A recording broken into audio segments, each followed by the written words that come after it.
215 Sports Podcast. We're switching it up. We're switching the name here. Change of scenery always affects everything. Ranger Suárez first start. The rise of Otto Kemp going to show us today. It's our 10th recorded episode. 10th recorded episode here on a Tuesday. Throw some confetti. Beautiful day out in the East Coast, 75 degrees. Phil's getting ready to start a 6-game homestand. 6-game road trip. Tampa Bay, Cleveland. Mm-hmm. But we got baseball to talk about. Dude, there's always a lot of Phillies to talk about. There's a lot of Phillies to talk about. We got a 4-2 homestand. And not only did we have a 4-2 homestand, but we also saw some people heat up over the homestand, which was a very good sign. I agree. I mean, we saw Max Kepler get hot. He hit what? Yeah, Max Kepler two hit home runs, Max Kepler, 5 extra base Max hits Kepler over the hit 2 homestand. home runs, and then you got, I feel like Rojas was driving in. Yeah, Rojas had his first home run of the year, which is absolutely insane that Johan Rojas has more home runs than Alec Boehm right now. Yes, which is quite fascinating. Someone that is literally like a 5'11", 6-foot string bean has more home runs than someone that is 6'5" and 200 plus pounds. Woo! All right. Don't understand how that's possible. You don't love to see it there. And regardless of whether or not Boehm has been getting hot, because he has, I think over the past 15 games, his average is up to 327 or something like that. So he has been hitting the ball. But dude, we need some pop from Alec Boehm. And he at least last year had close to 20 home runs. I mean, he's got he's on pace for, guess what? Zero home runs right now. So, Zero. Because he hasn't hit one. We're 1 month in and he doesn't have a home run yet. We're a month and a half in. Almost. Well, not a month and a half. We're a month and a week. We're getting a month into the season. A month and a week into the season, and still yet not a home run. I mean, this guy was for someone with over 140 at bats already. He started by the way. in the All-Star game. Yeah, he's been your everyday third baseman. So that's the biggest issue that I have with Boehm.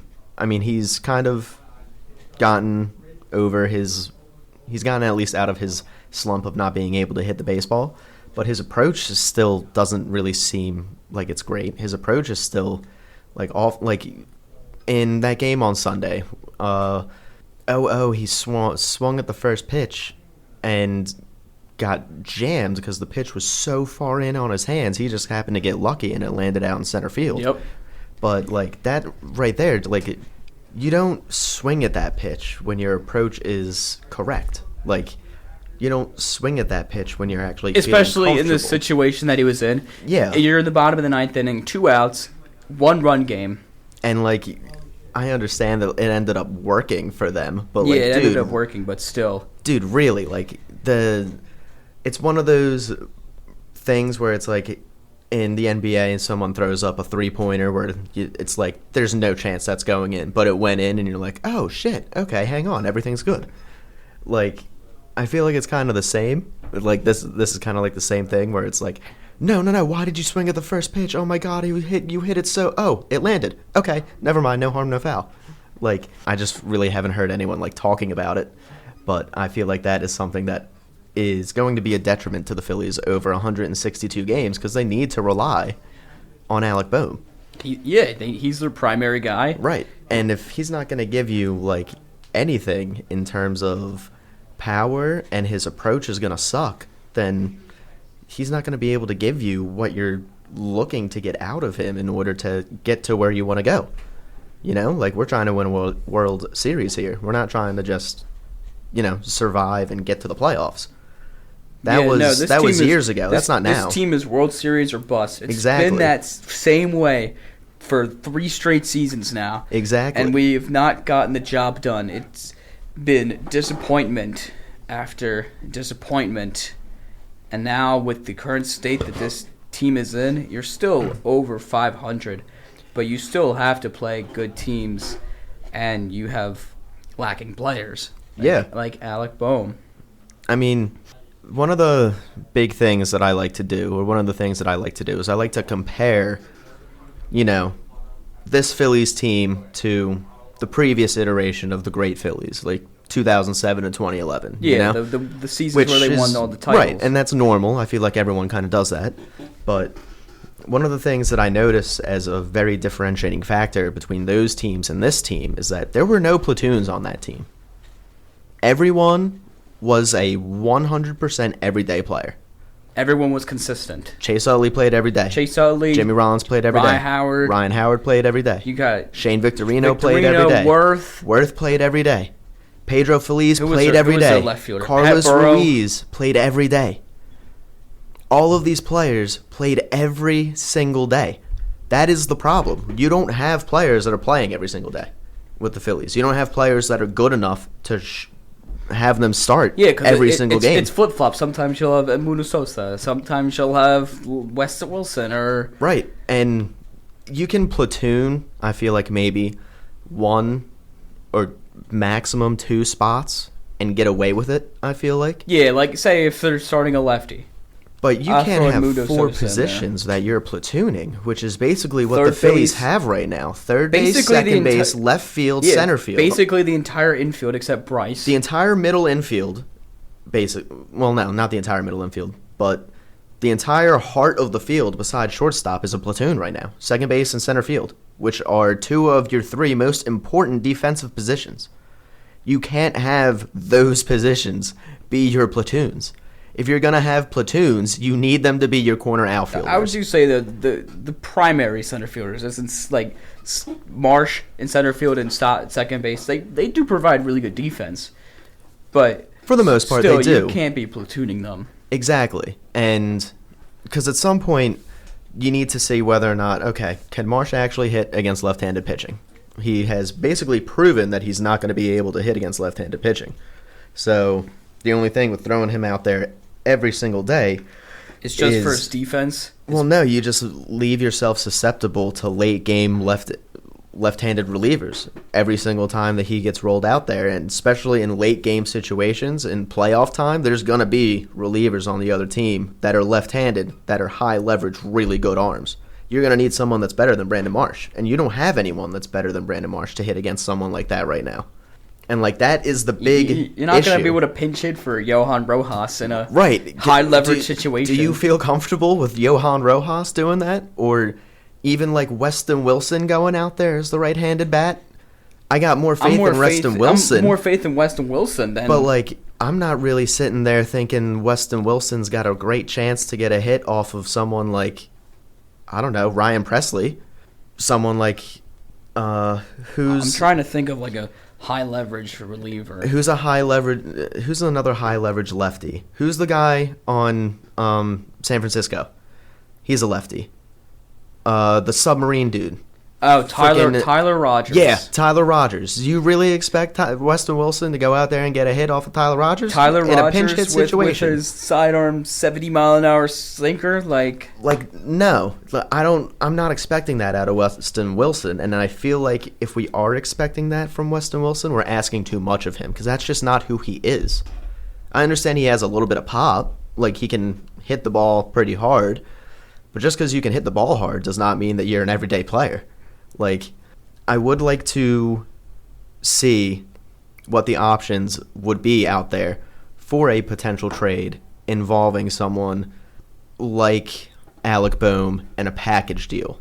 Now, in a package deal, let's say Alec Bohm by himself isn't really going to give you too much, I feel like, right now. You're going to have to throw minor leaguers indefinitely into this package. You could do Alec Bohm, Mick Abel, maybe because Mick Abel has started to pitch good recently, but he's not going to be helpful to the Phillies this season. They're not going to use him, and the pitching that they have right now, starting pitching, is great, so you really don't need Mick Abel. You can trade him away, especially if he's going to be pitching good for you in the minors. They're going to call up Andrew Painter soon. Exactly. So he's already in AAA. And Painter was drafted the year after Abel. So if that Abel is not on the timeline for this team, essentially, is the writing that's been put on the wall. There's a big possibility he's going to get shipped off at the deadline. Now, if you could potentially package the two of them together to get one high leverage reliever or two, because the fact that Mick Abel is going to be getting more starts down there, and if he continues to pitch well, you might be able to get 2 relief bullpen arms out of that acquisition or out of that deal. If you're able to get Mick Abel to St. Louis, for example, and him and Alec Boehm, this is for like Ryan Helsley. I don't think that deal will fall through, but it would be the high leverage reliever that the Phillies need. So now, just to get Helsley, I'm not entirely sure if you would need to throw Boehm in, and the only reason I say that is because he's on his last year of contract eligibility, so he's basically a rental player. They also have Arenado. Yeah, they also have Arenado as well, but really it's more just the fact that the price tag isn't going to be super, super high on Helsley because everyone knows he's not going to re-sign with the Cardinals, and he's not going to re-sign with them.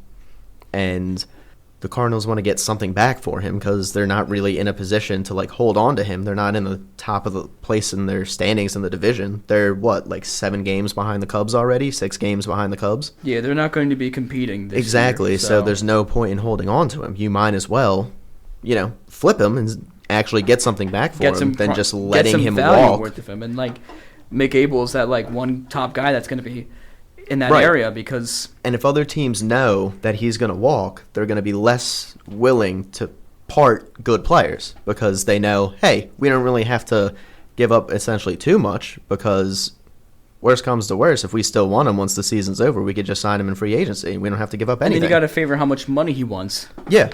So I think it would be really, really pertinent for the Phillies to go out there and make that type of move early to, number one, see if it works out. Because if you do that move late and it doesn't work, then you're screwed.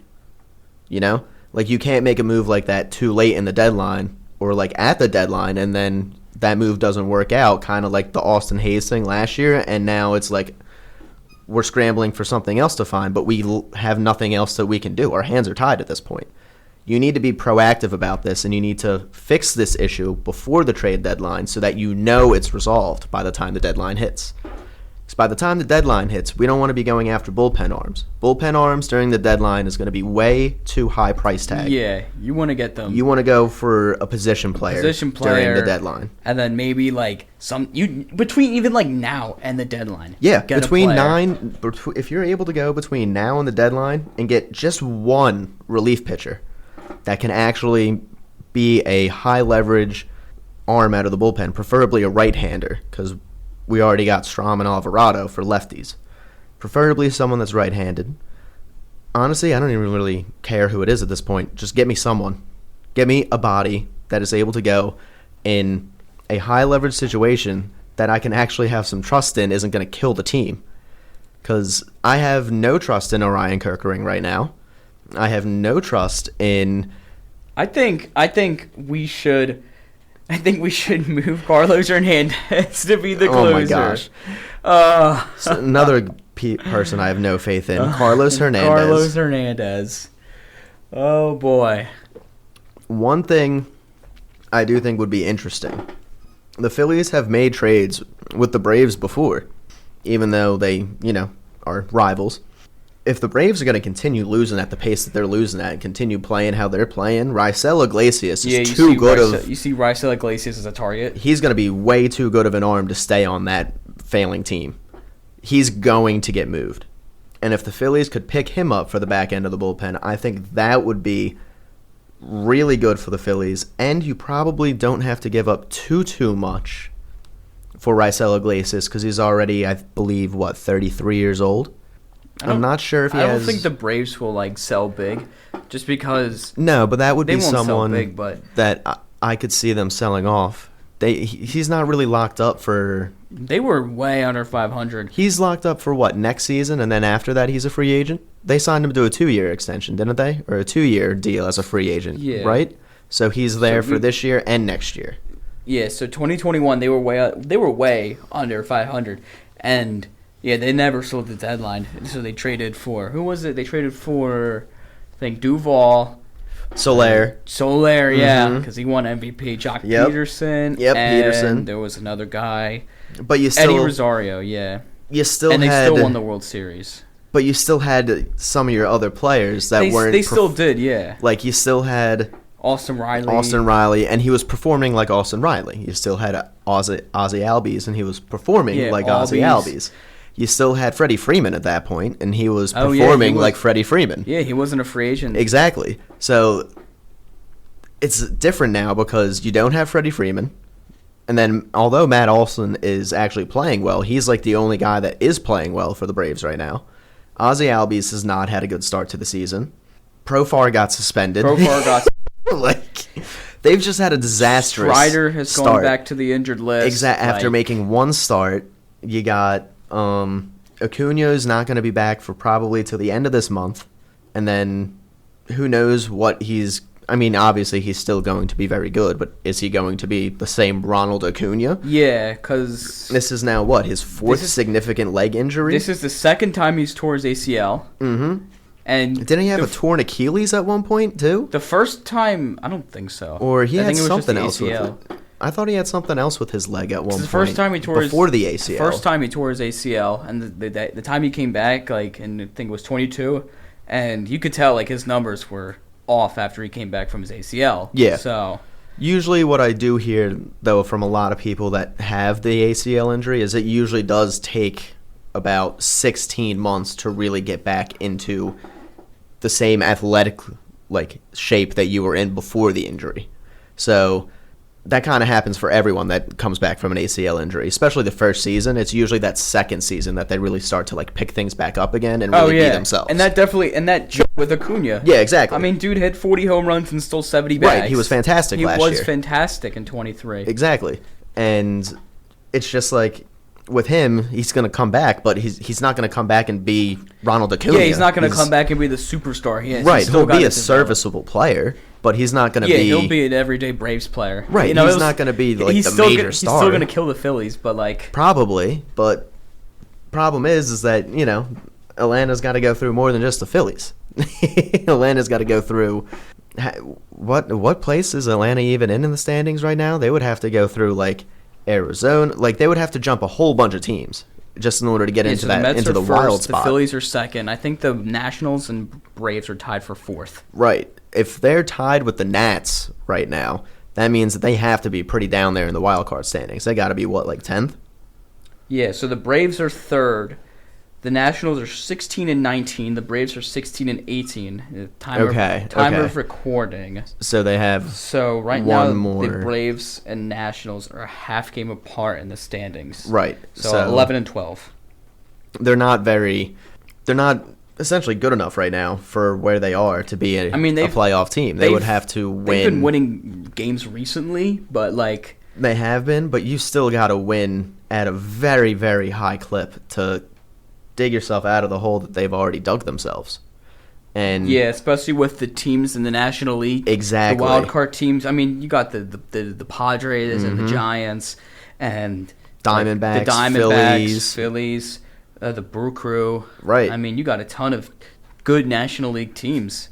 And that start for the Braves were what was it, like 0-8? Yeah, they were 0-8. Dude, that might have fucked their them. season. That right there buried them almost to the point you start 0-8 in the season. Like, that just kills morale. Yeah, and like the thing that would have been great would have been if the Phillies would have been able to sweep that team in that series, they already would have been out of playoff contention essentially. There's no way you start off a season going 0-11 and then make the playoffs afterward. You know how many games you would, like, the winning percentage you would have to have? It would be ridiculous. Especially with the other people in the division. You have the Phillies and the Mets, who are both going to get 90-plus wins. You start off at 0-11. You now need to win 92 games, essentially, in 150 games. I can't believe the Phillies lost that series. I know. I mean, it was just pathetic. But what a pathetic showing. Well, the Braves actually do lead the league in a category. Blown saves? Errors. Oh, errors? Errors, yep. They have 13 errors. Oh, my goodness. That's actually the league leading. The league leading for the least amount of errors, actually. Phillies have 15. The Red Sox are the worst with 30. Wait, the Phillies only have 15? 15 errors. The fact that they only have 15 errors and we are complaining about the defense just goes to show you how hard it is to get ruled an error in today's game of baseball. Yeah, Everything is ruled a hit. Literally, like, everything is freaking ruled a hit, dude. It's insane. They had 2 errors in the one game. Like, that ball that Johan Rojas had dropped right in front of him when Edmundo Sosa was playing his first game in left field, that was ruled a hit. That wasn't an error. That is a clear-cut error. Like, that is a ball that should have been caught. The league is doing, like, everything to make average great again. Yeah, they're trying to skew the offensive numbers to make it seem like offense isn't as bad as it really is, but, like, it is. Like, there's no denying the fact that offense is as bad as it is. The reason why it is as bad as it is because everyone wants to hit a home run. I mean, whether or not... Especially if you're on the Phillies. And the thing is that's not going to change. Unfortunately, that we're too far into this home run thing where unless you start making stadiums 450 feet again, there's no one's going to ever hit for a line drive anymore. No one's just ever going to hit to get on base. Everyone's going to hit for a home run. Yeah. After Rojas hit his home run, next at bat he comes up to the plate. You see it. He's swinging for the frickin' fences. Because he has so much self-confidence built in him. And it's like, dude. That he believes he can hit another home run. He is not a home run hitter. Rojas, you have 5 home runs in your career. What are you doing? One of them is off a position player. Yeah. So. But it's like, dude, what are you doing? 4 real home runs. Exactly. Over, what, 2 full seasons now? 4 home runs. You're averaging whopping 2 per season. We got half of 23, 2 all per of 24, season. And the first half of 25. He's not a home run hitter, I would say, but like exactly. So why are you going up there trying to hit home runs? He's trying to hit home runs as why are you going up there swinging for the fences? He's here to get singles, get doubles, get laid down sacrifice bunts. And the thing is, you can tell what his approach is just by the way he stands in the batter's box. He has, number one, he has a bat that's way too long for him. There's no need for his bat to be 34 inches long. There's no need for his bat to be that long. Come on, he's got to hit a home run, though. He uses like the second longest and second heaviest bat on the team. Johan, what are you doing? Not only that, you see where he holds the bat? He's literally, his bottom hand is like covering the freaking knob of the bat when he's sitting, like, I'm telling you, when he's standing in the batter's box, watch him. Watch his hands on the bat. They are as low as they can possibly be. He doesn't ever choke up. He's always trying to hit a home run. Even on times where you see him like hit a single and it's a line drive, he's trying to hit a home run. He's not trying to just drive the ball. He's trying to hit a home run. It's the Phillies mentality, I swear. And this is applying to every batter. I mean, it's not just the Phillies. It's just across baseball. I feel like it affects the Phillies more because once they get a run, it's like, all right, we need to score. We need to keep hitting home runs. We need to keep scoring. But like, you don't need to do that. I mean, right. The Royals literally won the World Series from small ball. Yeah, like Johan Rojas. You're not Kyle Schwarber. Stop trying to be Kyle Schwarber. You're not going to hit 35 home runs in a season. Just accept the fact that you're not Kyle Schwarber, dude. Like, it's fine. You don't need to be Kyle Schwarber. You can still be a very productive Major League Baseball player. He can be a productive player. And make a lot of money if he just figures out how to hit properly. Yes. Like, dude, someone with his speed should not be afraid to hit a ground ball. He has the ability to beat out a ground ball. Exactly. If you're going to hit the ball on the ground to the left-hand side, there's a 50% chance you're probably making it to the bag, Johan Rojas. You are that fast. Especially because you don't hit the ball that hard. Yeah, if he hits like a little dribble up to third base, and the third baseman, can't get it out of his glove properly, that's an infield single right there. Yeah, like he has the ability to. You got Stott or Trey, the leadoff batter, to come up, and then maybe a little dump single. Exactly. Gets you first to third, and then you bring up Bryce Harper. And the other thing with him, when you bring up your power, is he clearly just isn't thinking. Like, he just doesn't think. I feel like half the time he's just running off of the moment. You know what I mean? Like, he sees information happen in front of him with his eyes, but he doesn't process it. He just kind of like sees it. You know what I mean? Like, the other day when he went to third base, he saw third base was open, and he was like, oh, I can take third base.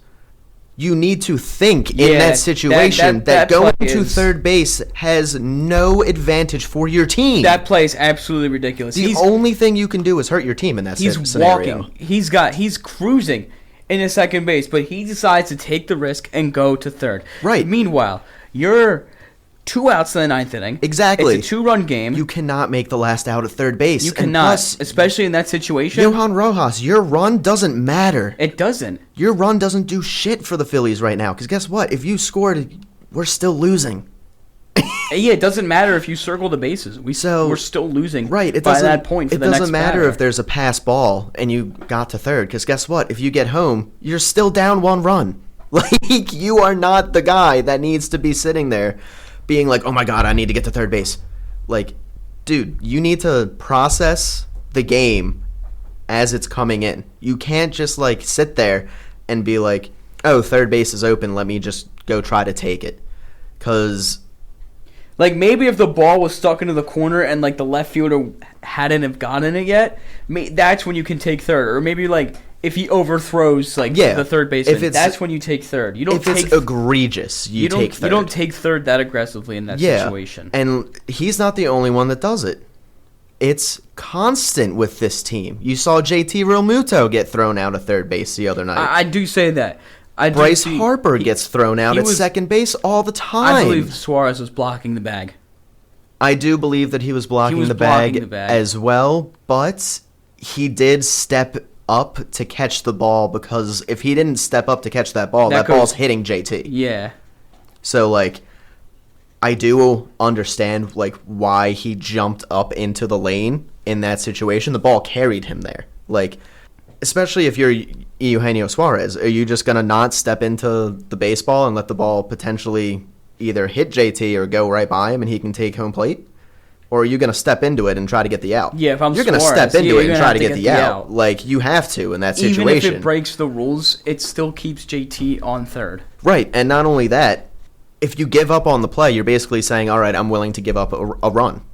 If you don't catch that ball, and that ball goes behind him and out of play, he gets into home. And there's nothing you can do about it. Yeah, no. So he made the right decision, even if if they still called him safe because he was blocking the base path. There's still 2 outs in that inning. Exactly. Like, it's the umpire's fault for not giving the ruling to JT when it should have been. But I just don't want people to think Eugenio Suarez did something dirty or something like that, because I don't think that was the case at all. Yeah, like, no. Especially because, like, the two of them, like, after, like, JT slid into him, like, Eugenio, like, tapped him on the back. He was like, yo, you all right? Like, I don't think there was anything. Baseball love. Yeah, I don't think there was anything, like, to it. He wasn't trying to, like, really do anything, like, outside of the rules, I don't think. It just kind of happened that way. Like, where the throw was coming in and he had to step into the base path in order to catch it. Like, it's not like he was, like, caught the ball and then stepped into the base path and, like, blocked JT. Like, he had to do that in order to catch the ball where it was. So, like, I just don't want people thinking, hey, Eugenio is, like, a dirty player, or, like, people potentially being like, oh, like, people play the Phillies in, like, these dirty ways, and it's just, like, I just don't want that narrative coming out. That's something that you would see on, like, social media. But exactly. Like, no. And it's like, that's not the case. It's false. Yeah, that's not the case. Let's calm down, everybody here. Especially because, like, you know, you had the whole fact Kyle Schwarber got hit in the foot, and then after Schwarber gets hit in the foot, you hit Corbin Carroll in the knee. After Corbin Carroll gets hit, who else was it? JT got hit, right? No, Boom gets hit on the elbow. Literally the next inning. And it's like, I know the Diamondbacks have already a mark on their back in this city. And, like, doing stuff like that series, where you hit a guy and then... And I do want to say, Schwarber, it was clearly accidental. Like, the fact that they hit him on the foot. If you... purposely hit him in the foot. You're going to drill him. Yeah, you're not going to hit him in the foot. So that clearly was not, like, on purpose or anything. But I feel like after Corbin Carroll got hit, they intentionally threw that ball at Alec Bohm. Like, Brandon Pfaadt intentionally threw that ball right in on Alec Bohm's hands, especially because he was already up to 93 pitches at that point. He's getting taken out of the game.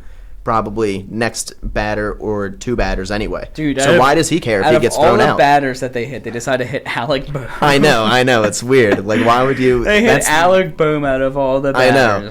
But come on, put some like real competition. It's on the probably bases. because of the fact that, as I said, Fat was already up to like 90-something pitches. He was at 90 pitches. Got to So, take him out. So if you want to send that message, but you don't want to hurt your bullpen and you don't want to hurt like the rest of your team, then you have him do that right before he's about to get taken out of the game, because you're about to take him out anyway. So it doesn't matter if he gets ejected for the fact he just intentionally threw the ball at someone. Like, oh, dude. So, and I know that we tend to take things a little personally here in Philadelphia. Yeah, I can agree with that. More than the average fan base. So people will take things personally after that game on Sunday. Exactly. That was a sloppy game. Right, and I just don't want people to think that was like the Diamondbacks are like trying to like hurt the Phillies like players or something like that. Because I don't really think that's the case. I don't want people to think that Ranger Suárez sucks. Yeah, I also don't want people to think that either, but unfortunately, the only track record we have since about London of last year is that he hasn't been very good. Yeah. First start of the year, 3 innings, 3 2/3, 7 earned. Yep. So. And he looked really good those first 2 innings. He did, yeah. He was locating the fastball. Yeah. He was getting strikeouts. But what I find absolutely crazy is as soon as he hit 30 pitches, he fell off. Everything else fell apart. He couldn't locate his off-speed pitches. Guess what they had him throwing most of the time while he was on his rehab stints? The fastballs. Around 35 pitches. Yeah. He was out there, I think it was like the 4th inning, he already had like 85 pitches. Yeah. Like, they shouldn't have taken him out once he got like that 40 to 50 pitch limit. Yeah, you can use Walker as a long reliever. Why did you call Ranger up if he wasn't ready to throw more than 50 pitches? Why? Like, can someone answer me that question? Does anyone have an answer? He wasn't ready to throw pitches, and I mean Walker's not like hasn't been the best in the city, but he's been serviceable. Right, like did we need Ranger Suárez to come up right now? We could have given Ranger Suárez more time. Like, let's just be like honest and think about this for a second. Did we really need Ranger Suárez to come up right now at this point in the season? You could have waited. Like, the starting rotation has been fine. The rotation has been fine. They are the least of your problems right now, especially the 5th starter, with Wheeler, Taiwan being at a 2.57 ERA. Wheeler has been fantastic. That's the least of your issues. Nola's had some... He's been improving over the last couple of starts. Right. You got Sanchez, who's came back from injury. Mm-hmm. He looked fine. Who's the 4th starter? Luzardo, yeah. Yeah. I'm an idiot. So, like, and he's been lights out. He's been lights out. And then Walker. Walker has been serviceable. And Walker has been... he's been more than serviceable. He's been really good. Like, I don't want to underplay... Like, you don't get to a 2.57 ERA by just being serviceable. Like, you... Especially through 6 or 7 starts now at this point. You don't get to a 2.57 ERA just off of having one good outing. He's had multiple good outings. I'd say 5 out of the 6 have been really good. And then 1 out of the 6, well, he gave up, 5 runs? One game? Yeah, he gave up 6 runs in the one game. Yeah. But besides that, he's been lights out. Fine. He hasn't given up, I don't think, more than 2 runs in a start. So, what was the need to call Ranger up right now? I don't get it. I don't get it either. I don't get it. It doesn't make any sense to me. Especially when it's clear he was not ready to throw more than 30 pitches. Dude, you want to call him up and put him in the starting rotation, and yet you can clearly see that his arm is weakening after 30 pitches. Why did you call him up? He's not ready yet. It's not like he's dealing with some type of, little injury or anything. Like, it's a back injury. Back injury takes time to come back from. You need extended rest. You need a whole bunch of stuff for your back. Having back issues is like the worst thing that you could have as an athlete, probably. And still, the Phillies can use their bullpen on Sunday. You have the off day the next day. Exactly. Everyone should be rested and ready to go. Why not use Walker? Why not use Tanner Banks? Yeah, so he pitched in 4 games in the minor leagues for his rehab and only threw 16 total innings. And so we're averaging about 4 innings. Well, what was the most amount of pitches he threw in any of those starts? Oh, I'm just on minorleague.com. Oh, okay. So right now we have 16 innings, 4 games, 16 and 2/3. So we're throwing about 4 to 5 innings to start.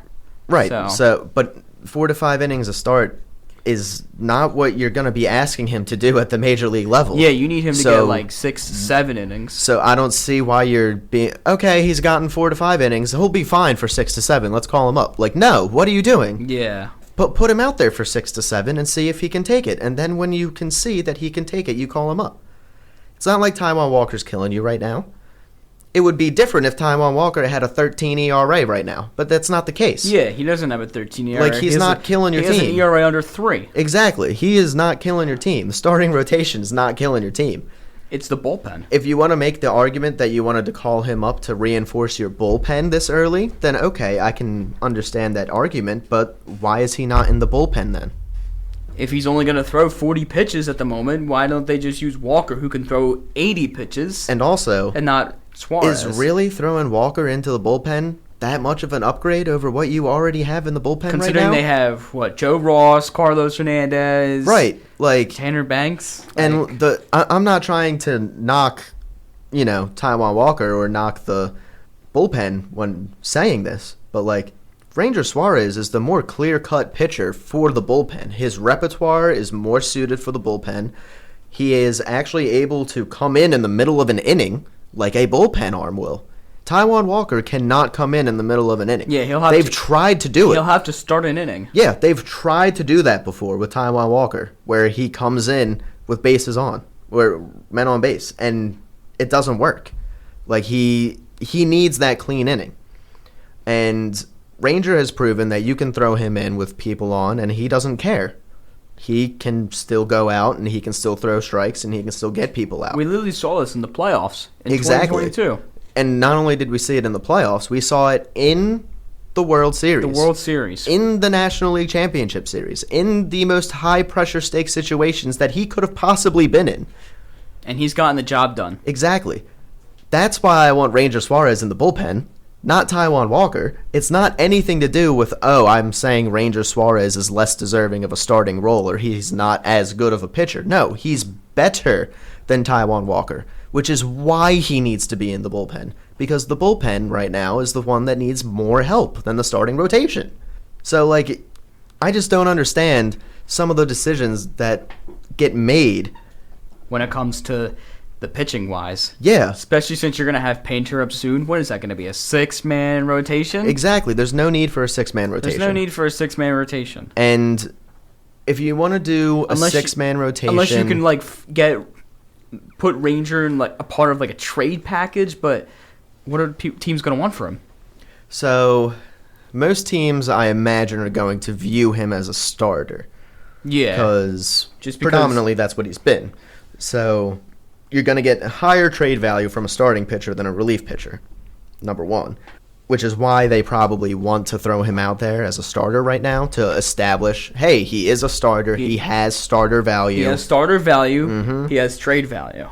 But if he's not ready for that right now, then why did you call him up and worsen his... You do realize his performance did not improve his trade stock.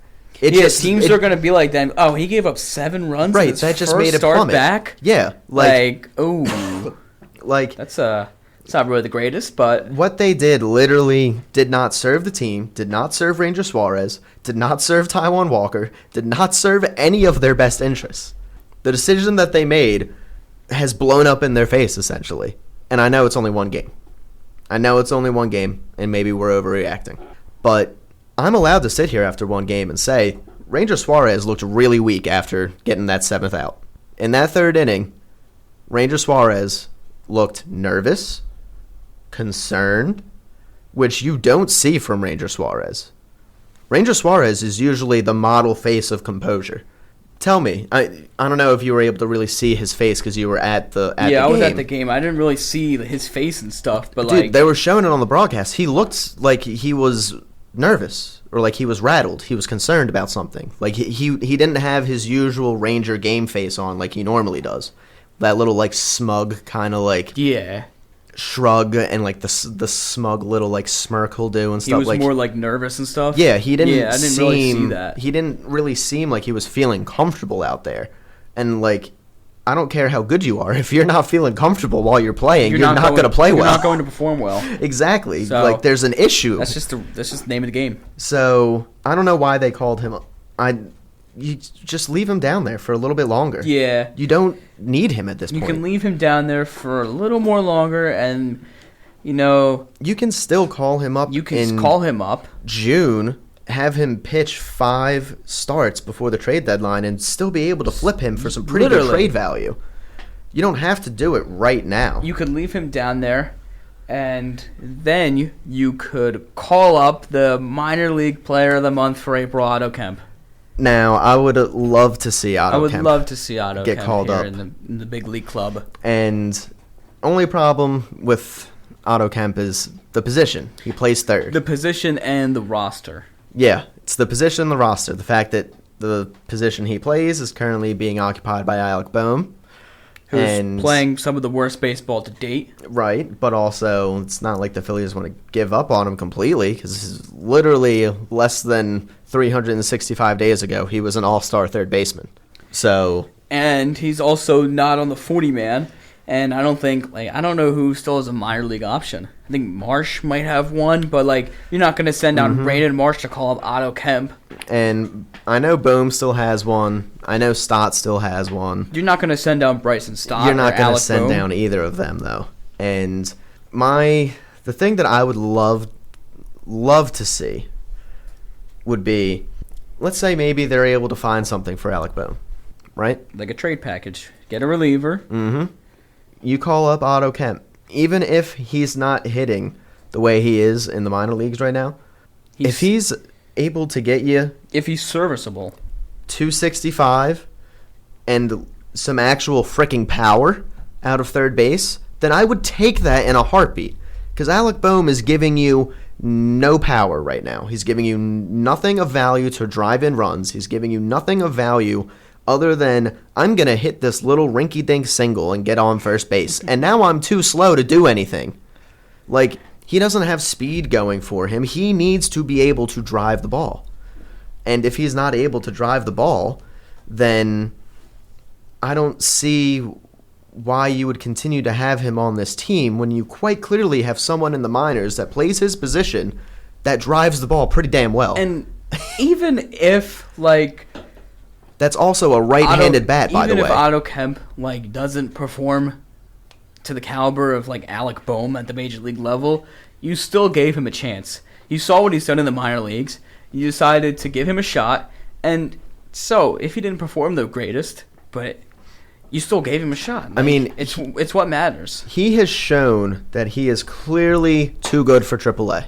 Clearly. He's too good for AAA, clearly, just flat out. He leads too good the for Iron Pigs in basically every single category except walks. And so I actually did more research on Otto Kemp than I ever did after that last show. So I realized that he was an undrafted agent. He was undrafted. Yeah, I saw that. He was coming undrafted. Out of college. Yep, Division II and school.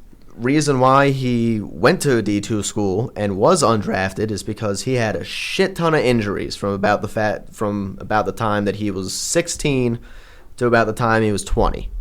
So he didn't really have a full healthy season of baseball until his, I believe, senior year at Point.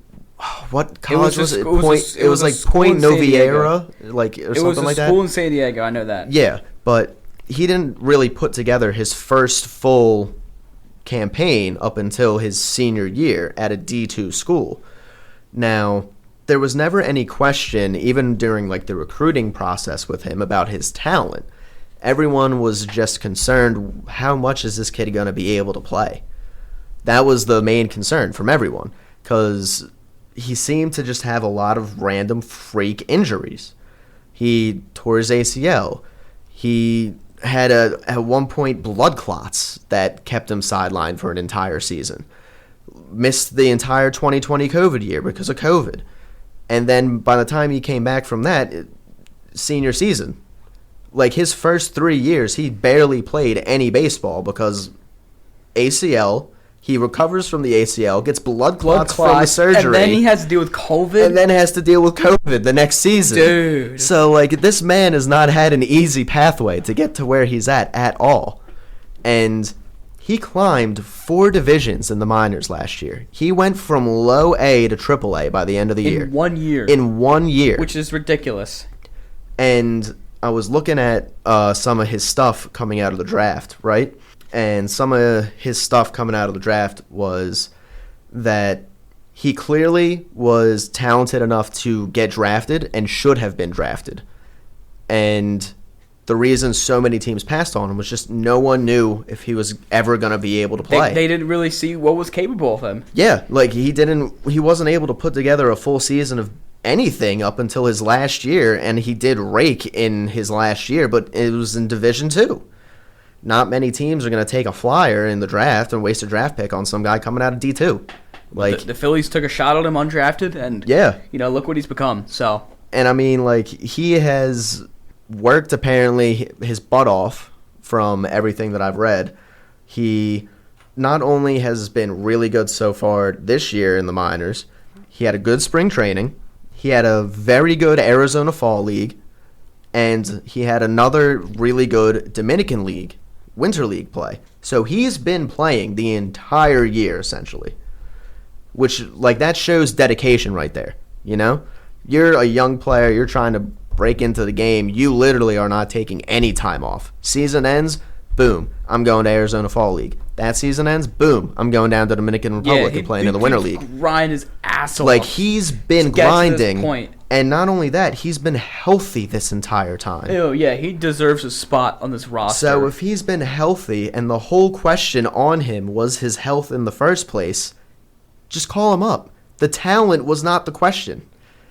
The talent was never the question with this kid. The question was just, will he be able to actually stay on the field? And he's been able to prove for the past 4 seasons now. Well, 3 seasons now. Because, 4 seasons ago he was a senior. But he was healthy that entire year too. So, I don't know. I think that he's definitely worthy of a call-up. Because he's never had that top prospect designation, though, I just don't know if he's actually going to get it. I don't know if he's going to get it, dude. Yeah, I don't know either. It's sad because you got... If this was Justin Crawford with these numbers, he'd be up here already. Yeah, he'd be the number 1 prospect in baseball. If the name that was on his jersey was not his name and was some other player, even if it was like... who's the Eduardo Tate? Oh, yeah. He would be in the majors by now if he was performing like he's performing and his name was Eduardo Tate. Unfortunately, his name is Otto Kemp. He's never had the pedigree. Nobody knows about him. Exactly. He's never had the pedigree for you to sit there and go, oh, he's going to be able to continue this success because you haven't seen it before. This is the only time you've really seen it. And I just feel like he might be a potential package casualty for a bigger trade acquisition instead of promoting from within and then using the guy that you're going to get rid of for him to then go out and make a trade. I really don't want that to be the case, but I kind of feel like that's probably the more likely case in this scenario because he is the 24th ranked prospect in the Phillies system. And if teams, especially like minor league scouts, and they see something in him, yeah, I could see him being dealt. Plus, if you're making a trade, right, it's a lot easier to explain giving away a 24th overall prospect that ends up going on to becoming great than a top 10. Then, yeah, give him a top 10. So if you give up someone that's number 24, you're like, oh, well, he probably was never going to be good for us anyway. We never really considered him to be really, really good. We were never going to give him really that much of a shot. He got that shot somewhere else, and he made an opportunity of it. So that's the only thing I'm worried about with Otto Kemp is he's performing so good to the point where more than just the Phillies are going to be taking notice. Other teams are definitely going to be taking notice. And I don't know about you, but a 25-year-old third baseman with pop, can hit for average, can field, has, I think, 6 stolen bases. He's only been caught stealing once. So he can steal bases. It's just he doesn't hit singles enough to steal bases because he's freaking constantly hitting extra base hits. Yeah, he's got so much power. So like, if that's the case, other teams are definitely going to see that and be like, I'm willing to give up a bullpen arm for someone that could potentially be my starting third baseman over the next 9 years. If the Phillies aren't going to call him up, exactly, they'll deal him in a package to a team that will call him up. So. Exactly, and that's what I'm afraid of happening. Some other team is going to be ready to call him up or to have him play at the major league level before the Phillies are ready to give him that opportunity.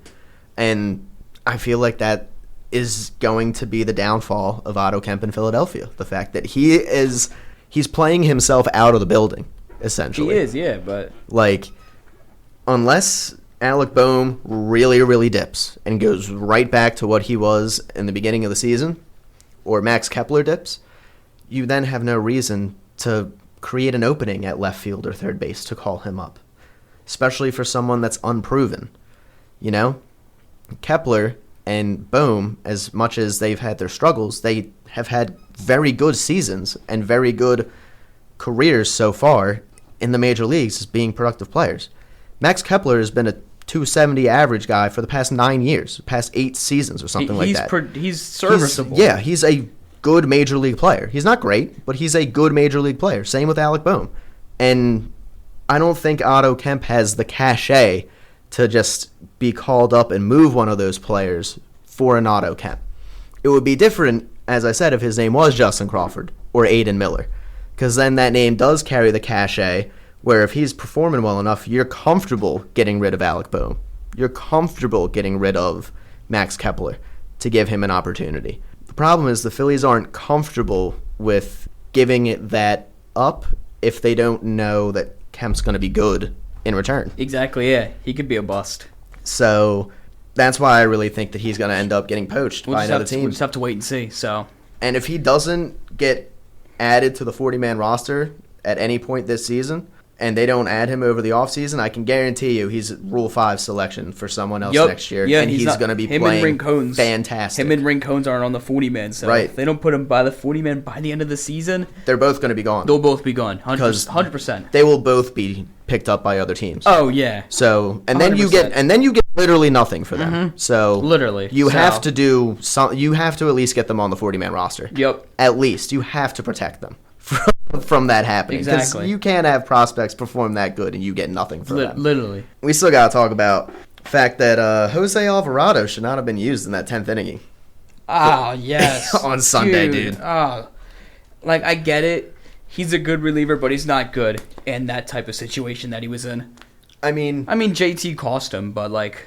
Well, he's shown you in the past he's not good when you throw him back out there after he sits for an inning, you know? Mm-hmm. Like, he has shown, I'm pretty sure we've all seen it with our own eyes, that Jose Alvarado is much better when he is brought in from the bullpen than he is walking out from the dugout. Yeah, you know what I mean? And I understand he's done it once against the Mets, but there was no extra runner on second base. And also, he had already thrown, he threw 22 pitches in the ninth inning. And he gave up a run in that ninth inning, too. Right, so, he clearly was not sharp. He clearly did not have his best stuff. Why did you send him back out for the 10th? I think Josh Naylor was leading off the 10th inning.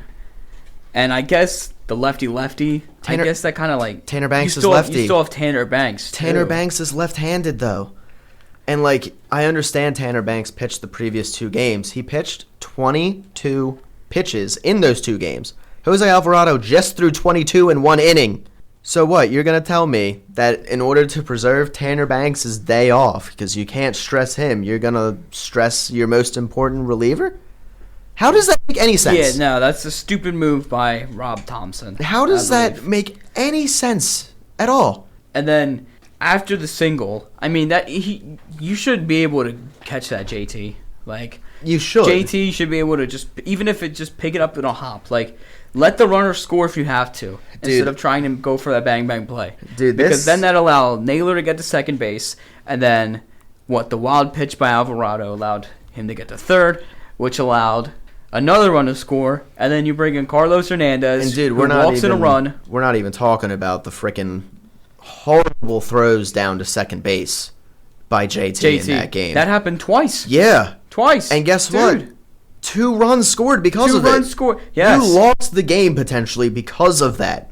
because of the fact that JT couldn't just freaking throw the ball to second base. Perdomo stole second base. It got And into then got center to third. field. Mm-hmm. He got to third because Alec Boehm just stood there. And then didn't he end up scoring literally The next pitch. because it got right by Carroll him. got to base it up the middle. Oh, yeah. And it scored the run. And then that also happened later on in the game, but it wasn't Pedromo again. It was Thomas.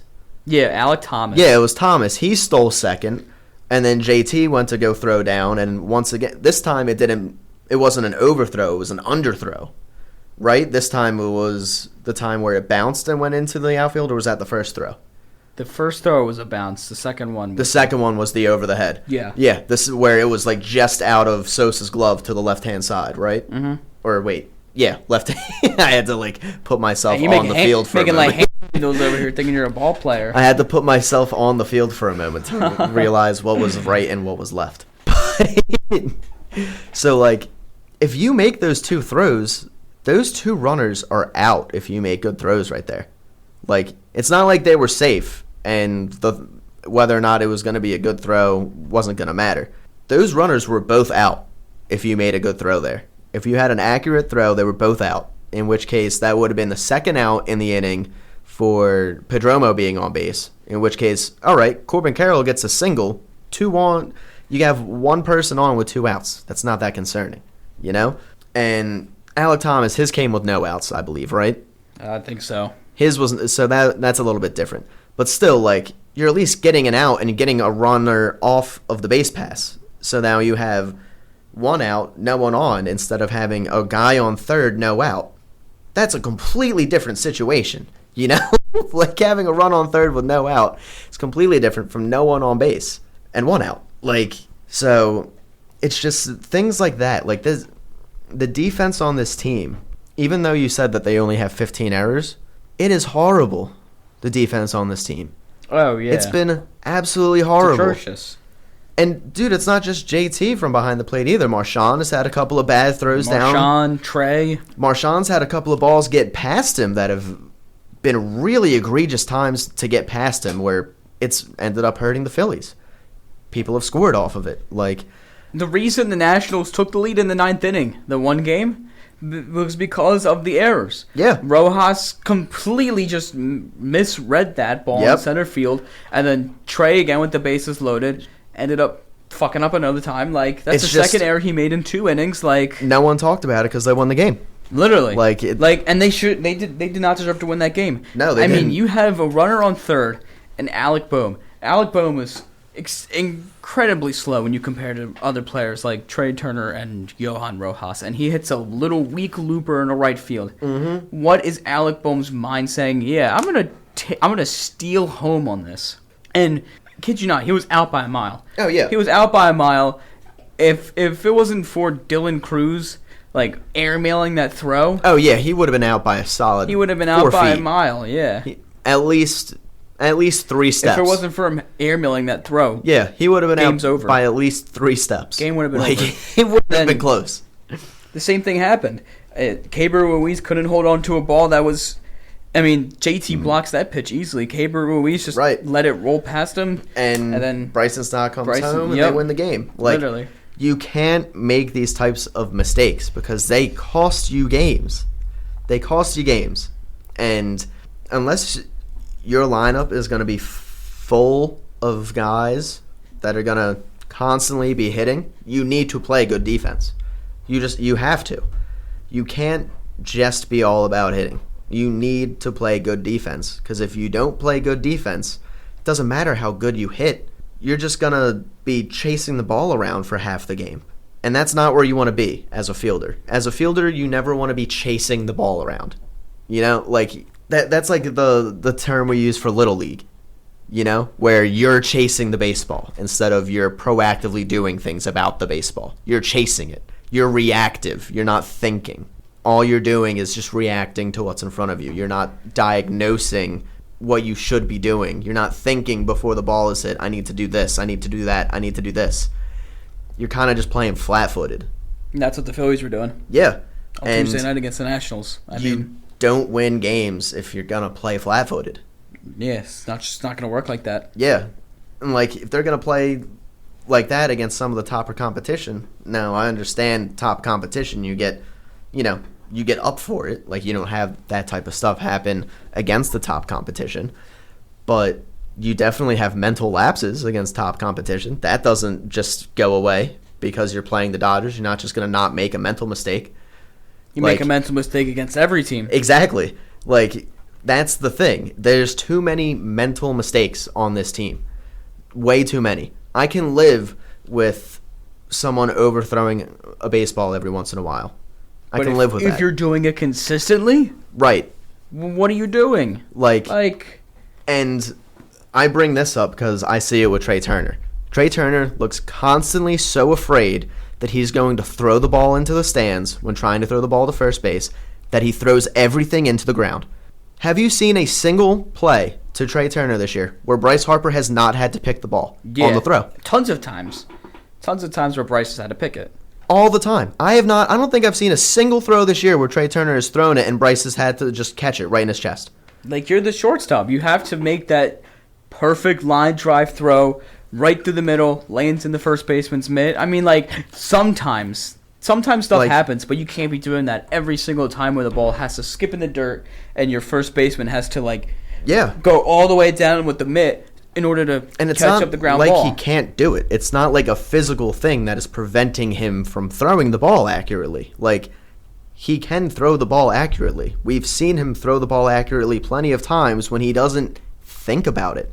Think about all those times he has to dive in the hole and he gets up and he makes a laser of a throw. Guess what? He doesn't have enough time to sit there and think about it. He just has to do it. He has to throw it. And that's the problem with Trey Turner. Most of the time he gets the ball and he sits there and he thinks about it, it seems like. He thinks, oh no, I don't want to overthrow this ball. Instead of, I need to get the out. Instead of thinking I need to get the out, it's, I can't overthrow. And that's why you see every ball hit the dirt. Every single ball hits the dirt. Bryce has to pick it. He's got to stretch absurdly far for it. Like, especially if you want to, preserve your friend's health over there at first base, you got to throw the ball a little bit better. You got to throw the ball a little bit better, dude. You're going to end up putting in center field if... Hey, he's played center field before, so... Yeah, and I mean, that would solve the center field issue, but the thing is you can't have him making those types of mistakes now in center field. That is going to be way more costly to your team than him making those types of mistakes at shortstop. Center field, there's way too much ground to cover. There's way too much communication that you need to do. There's so much stuff. Center field's so important. The distance for throws is so much longer. He won't have that arm to throw something from the warning track to home plate. Well, not many people. Not many people do arm that, to but throw still, from the warning track to home plate. You gotta get if a ball's hit to you gotta at least be able to field. hit the cutoff man. Yeah, which I do think he can do. It's not like he has a weak arm or anything like that. Yeah, no, he has a good arm. You just gotta. If you can hit the cutoff man from the warning track, I mean that's serviceable. And I mean, you can see when he throws the ball. It's not like he throws the ball and it's looping. It's fast. He throws the ball hard. It's just the fact that he's afraid he's going to throw it too hard. And that's the thing that I think causes him to make all these bad throws to first base. And if you put him in the outfield, that might alleviate it a little bit because all of a sudden it's not so condensed anymore.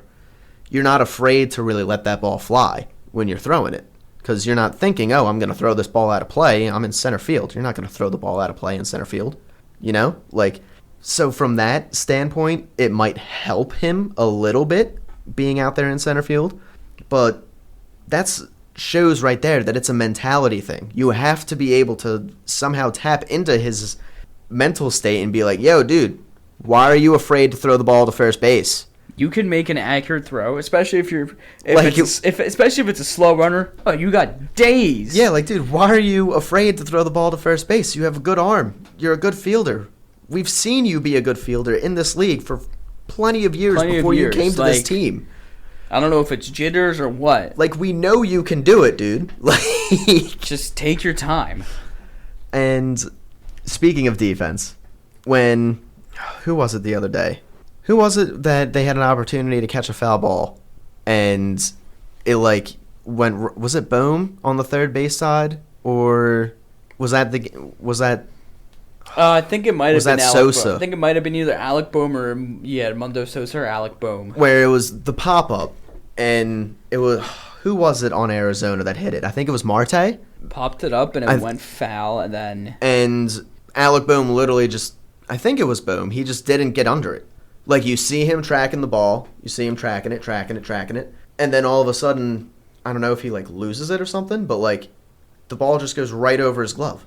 Like maybe he lost it in the sun or what. Like he just like didn't get to the spot he needed to get to in order to catch it, and I'm pretty sure it didn't really do anything. I think Ketel Marte ended up striking out, but still, you can't make that type of mistake. You can't make that type of mistake because if the pitcher makes a mistake, right, and he turns it into like an extra base hit. Yeah, especially against someone like Ketel Marte, because Ketel Marte has the power to take it deep. Like literally, you can't give a guy an out like that, or like give him a second chance, like that. Like, I don't know, man. The fielding on this team has just been bad, and I don't know who to blame for it, because I don't think it's the coach's fault. It's not the coach's fault. Yeah, it's on the players. Like, what do you want Rob Thompson to do? Go out there and start taking ground balls at third and short? Like, it's not Paco Figueroa's ball that Trey Turner can't throw the ball to freaking first base. Yeah. Or like, doesn't know how to track a flight of a fly ball. Like, that's not Paco Figueroa's fault. Literally, I mean. But dude, it's crazy, the defensive woes for this team. And I know that we don't really talk about defense much. It's not really something that gets brought up in the modern day of baseball. But like, it's almost impossible. What was the one series that they lost to this season? No. Okay, so a few last seasons season. Ago. Last season. It was towards the Oakland Athletics towards the end of the year. Remember, they got swept by Oakland. No, that wasn't a sweep. They lost 2 out of 3. Okay, they lost 2 out of 3. Yeah, towards the end of the year when Lawrence Butler had his surgence of, oh wow, this is a good player, because he hit 4 home runs over the span of that series. Dude, Oakland won that game, or Oakland won that series off of pitching, defense, and timely hitting. That's it. If you look at the box scores of those games, they didn't score more than 5 runs, I don't think, in any of those games. No, they blew them out in one of the games. Okay, they did? Yeah. But, like, the Phillies had opportunities to win that game, or to win those games, because they were up in those games. And they couldn't do it. They couldn't do it due to bad defense keeping innings alive. Because I definitely remember being at one of the games and Lawrence Butler hitting a 3-run home run because of bad defense that would have gotten the third out in, I believe it was like the 5th inning or whatever it was, and they ended up going from being up 1 to being down 2. And timely hitting, because the team wants to swing for the fences every single plate appearance. Yeah, and I mean, come on, it's the athletics. It kills you. It's the athletics. Like, dude, we cannot do that against a team in the Athletics. Yeah, like, they're not someone that you need to. Their pitching isn't good enough where you have to sit there and be like, we're not going to be able to string hits together, guys. We need to hit home runs. Like, no. They don't have, like, superstars in their pitching rotation. I mean, exactly. Like, I can understand taking that home run approach if you're facing a dude that is extremely stingy to get hits off of. That makes sense, because at that point it's really hard for you to just compile runs by compiling hits, because not a lot of people are getting hits. That's a different scenario. When it's a bullpen where you don't have to worry about them having dominant stuff and like just being completely shut down, where like you need to rely on getting lucky off of one swing to get a run. You should be able to go up there with the approach of drive it and let the other guy behind me drive me in. Like, you have good enough players on this team where they should all trust the guy batting behind them in the lineup. There's no reason why anyone on this team should feel the need to play hero ball. If I'm Trey Turner, I should trust that I get on base with a single and have Bryce Harper Exactly. behind me. You have Bryce Harper, Kyle Schwarber, and Nick Castellanos coming up as the next three behind you. Do you really need to hit a home run, or do you just need to get on base? You gotta just get on base. You just need to get on base. Schwarber has the power to hit a home run. Harper has the power to hit a home run. Castellanos has the power to hit a home run. Yeah. You don't need a home run in that scenario. 3 at-bats in a row. The power to hit a home run. That's the thing that gets to me. It's like when you have opportunities against pitching rotations or bullpens where you know you can get multiple hits and you can have big innings off of just hits, because the fact that the guy doesn't locate his pitches very well, or some people, they start to lose their life, around 4th, 5th, 6th inning. You're able to maybe not take them deep, but you're able to get 2-3 hits an inning off of them at that point because they're making mistakes. They're tired. If you're able to do that, there's no reason for everyone on your team to be going up there swinging for the fences. That's a horrible approach in the way to play baseball. Small ball. Capitalize on these mistakes and score runs. Yes. You have to be able to limit the amount of mistakes that you make and take advantage of the mistakes that the other teams do. And I feel like too often the Phillies can't. The Phillies are the one making the mistakes.